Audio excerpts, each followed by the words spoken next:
Okay, hi everyone. So today let's discuss this interesting problem. So it says in a process on a system, the initial pressure and volume are equal to the final pressure and volume. The initial temperature must be equal to the final temperature. Okay, so कैसे check करेंगे? आप देखो let's say हमारे पास एक system है and इस system में हमारे पास आइडियल गैस के n नंबर ऑफ मोल्स हैं and initial parameters let's say initial volume Vi, initial pressure Pi and initial temperature Ti and जो final parameters है that is Vf, Pf and Tf right. now हम ideal gas equation use कर सकते हैं initial state में बात करें then Pv is equal to nRT. तो यहाँ पे initial parameters आ जाएंगे Pi, Vi is equal to nRTi and final condition में हम आइडियल गैस इक्वेशन यूज कर सकते हैं P F V F that is equal to N R T F.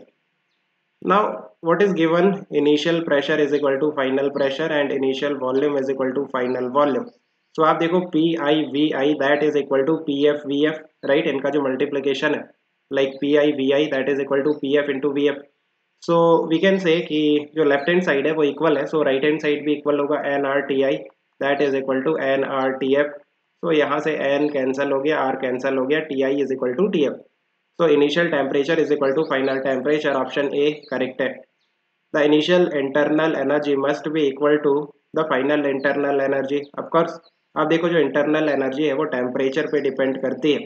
If initial temperature and final temperature same है then initial internal energy and final internal energy भी same होगी. और आप इस तरह से भी देख सकते हो कि जो चेंज इन इंटरनल एनर्जी है D U that is equal to n C V delta T right. So if D T is zero that is change in temperature is zero then D U will be zero. D U क्या है? Change in internal energy. If change in internal energy that is equal to zero it means initial and final internal energy same है. The net heat given to the system in the process must be zero. This statement is not correct. आप देखो अगर हम heat given की बात करते हैं then हमें फर्स्ट लॉ पे जाना पड़ेगा Q is equal to W plus delta U. Now delta U तो जीरो है दैट इज फाइन बट जो भी आप हीट सप्लाई करोगे वो वर्क में तो कन्वर्ट हो सकता है ना. आप इस तरह से फील करो कि हम पीवी ग्राफ ड्रॉ करते हैं है ना. पीवी ग्राफ में आप देखो कि ये एक साइक्लिक प्रोसेस है बिकॉज यहाँ पे initial and final state same है. लाइक इनिशियल स्टेट जैसे हम प्रेशर वॉल्यूम एंड टेम्परेचर की बात करते हैं then initial and final state same है right. So let's say this is my initial point and यहाँ से हम एक प्रोसेस स्टार्ट करते हैं एंड यहाँ पे हमें फाइनल पॉइंट भी चाहिए. तो ये एक साइक्लिक प्रोसेस होगा समथिंग लाइक दिस. इस तरह से हम कोई प्रोसेस परफॉर्म करते हैं.